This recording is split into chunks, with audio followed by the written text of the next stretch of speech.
Alright, welcome along. This is Bosh's Beginner Bits, episode 3, and today I want to go through some stuff with hi-hats and shakers. So I'm going to cover a few things today. We're going to cover velocity variations, and we're going to cover swing and rhythmic variations as well.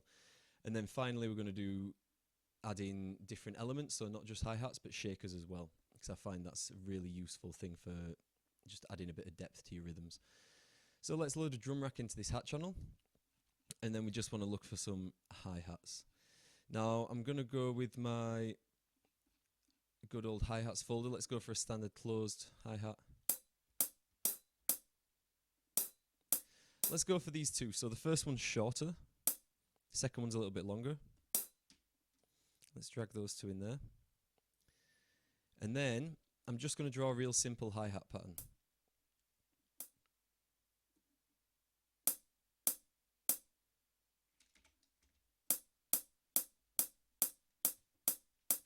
Okay, simple 4-beat hi-hat pattern. Now, what a lot of people will do is just stick to the same hi-hats and try and create all these rhythms with just one single hi-hat. So let's have a try at this. Okay, that's alright, but it still sounds a bit sort of robotic and a bit dead. So let's try putting every one of these that's halfway between each beat, we're going to put it into that long one. And let's have a listen.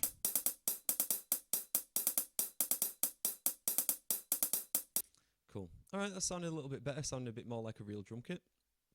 Now one thing I want to do here is look at the choke settings. Now what the choke settings do is make the drums behave like a real hi-hats would on a real drum kit. So you only have one hi-hat, you hit it closed, you'd hit it open. When you hit it open and then closed afterwards, one of them's going to stop the other one. So let's click on this little circle here. This opens up a few more in-depth settings. You've got your volume and your pan for each one here. And then this will appear here, so you can your in-out settings. So let's open that. This section gets longer, and you've got what you call choke here. Now, choke has 16 channels, and any instruments that are on the same channel it'll act a bit like a gate. So if you play one hi-hat that's on channel 1 and then play another one, the second one will stop the first one. So I'll try and give you a good example of this. Let's set both of these to 1. And now let's listen. Okay, it might be a little bit more obvious with an open one. Okay, let's put an open hi-hat in there. And let's just...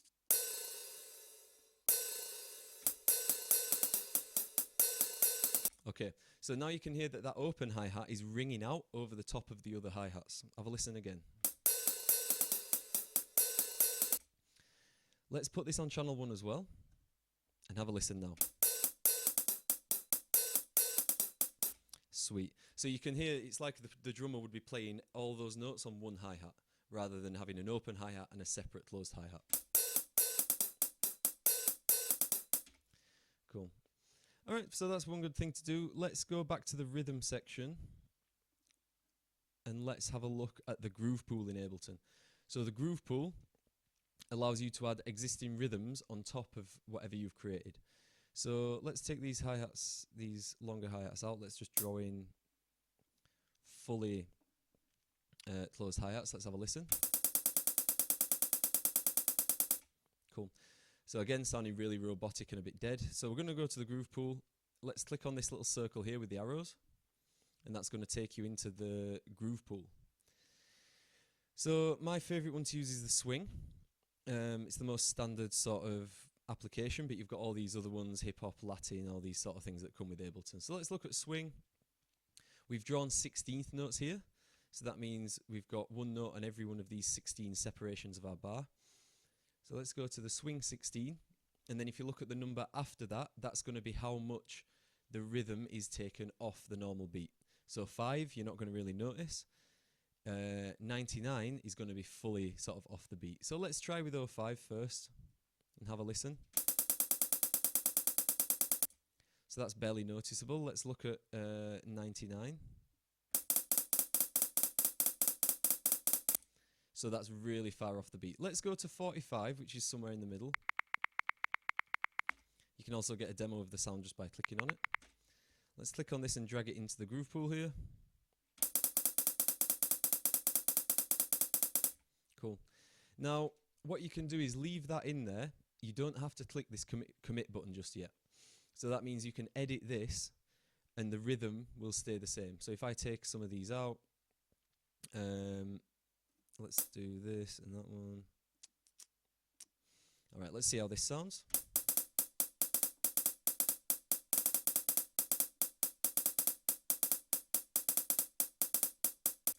Good.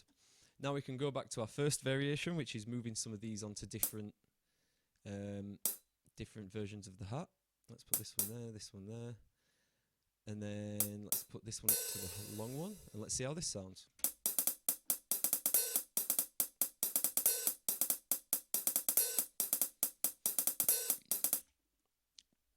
Good. All right, that's sounding a little bit more human, a bit more natural.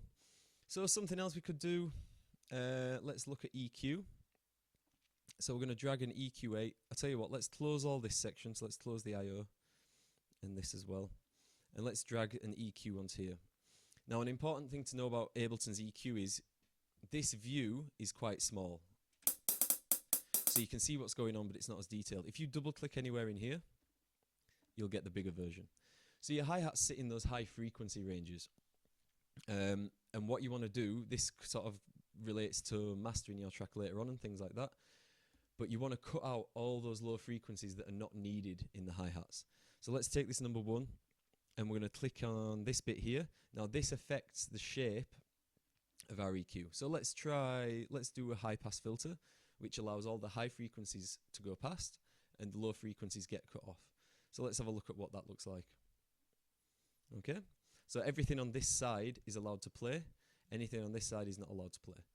Let's try a notch filter. So this one looks flat, but then when you move it up and down, you get this notch that you can move anywhere through the EQ. Let's look at the low pass filter. So this allows all the low frequencies through. So again, everything in here is allowed to come through, anything bass-wise. Anything above that is not allowed to come through. So let's see how this affects the hi-hats on this low pass filter. Again, remember the hi-hats are high frequency, so you're not going to get much coming through there. Let's have a listen.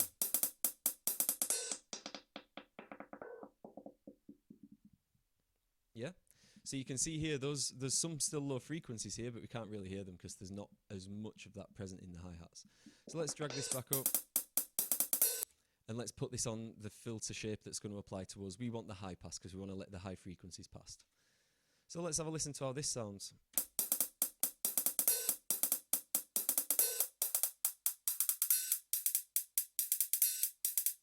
Cool. So there's still a lot of that hi-hat there, but when you master your track at the end, you're not going to be pushing a load of frequencies that you don't really need.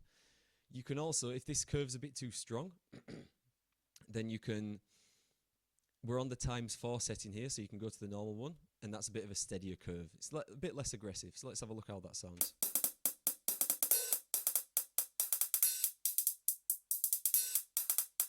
So I want to keep a little bit of the lower hi-hat frequencies, but not too much.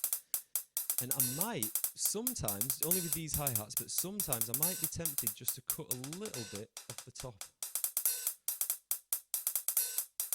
Just a little bit.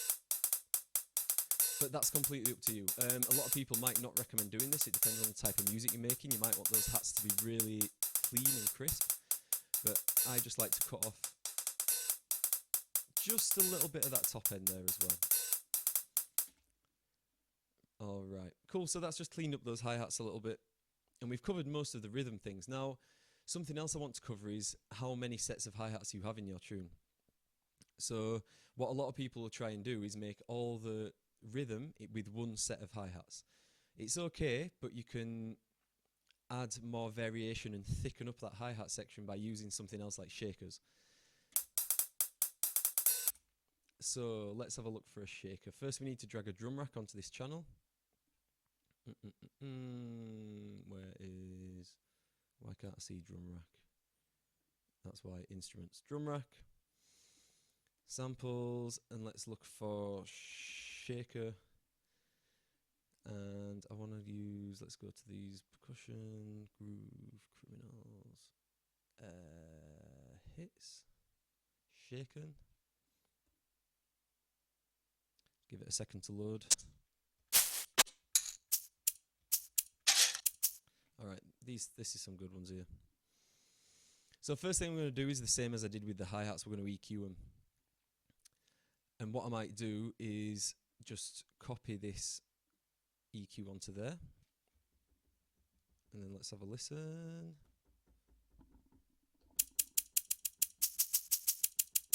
Cool. So let's make another hi-hat bar here. And let's just put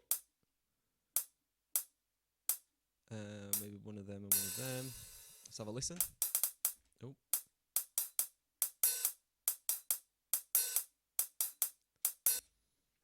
Cool. So now let's look at putting some shakers in.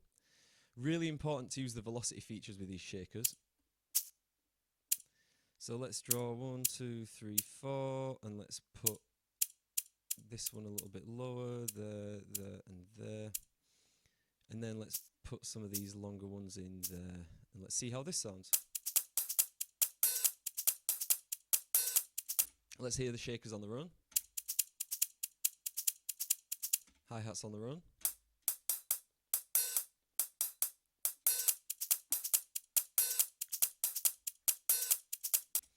Cool. So that's something I find really useful, is having different sets of hats and shakers and things like that. What we could do is do another.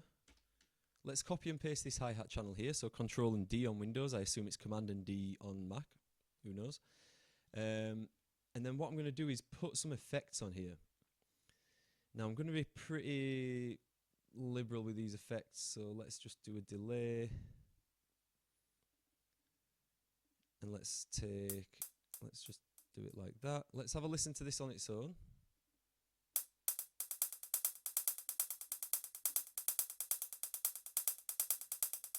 And then let's have a play around with this delay.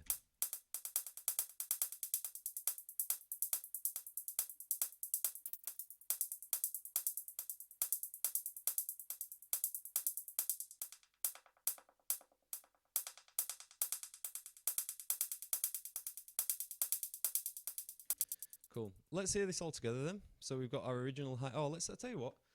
Let's put a phaser on there as well.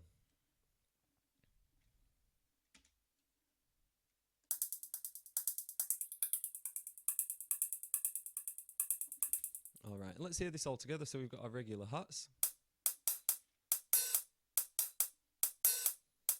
Let's add the shakers in.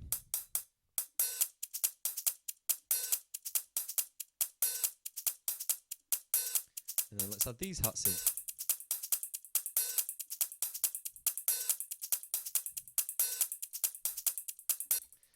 And then just to add a bit of context, let's put another drum rack in there. And let's just put a real basic kick and snare pattern in. Now, we want a kick.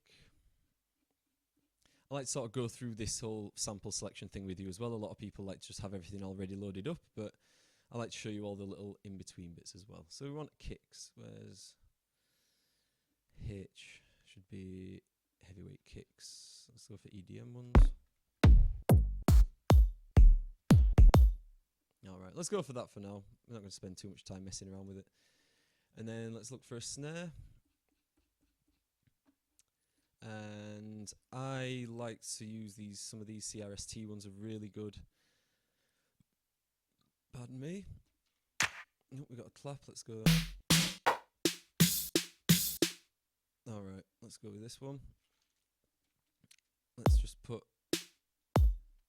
those in. And let's have a listen and see how this sounds with all the hi-hats. As a matter of fact, no, scrap that. Let's turn on this drum rack.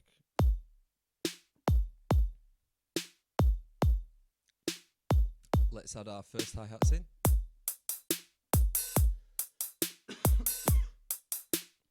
Let's add the second hats.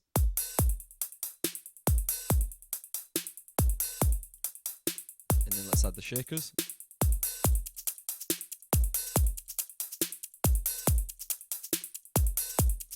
And there you have it. So I'm going to leave it there. there's some little tips that I've learned along the way learning to produce, things how to make your hi-hats stand out a little bit more, add a little bit of life and a little bit of variation, and just make them sound a little bit more human. Log in next time. Don't log in. There's nowhere to log in. There's no membership. But subscribe to my YouTube channel. Give me a like and a follow and all that sort of business. And join me next time for Bosh's Beginner Bits.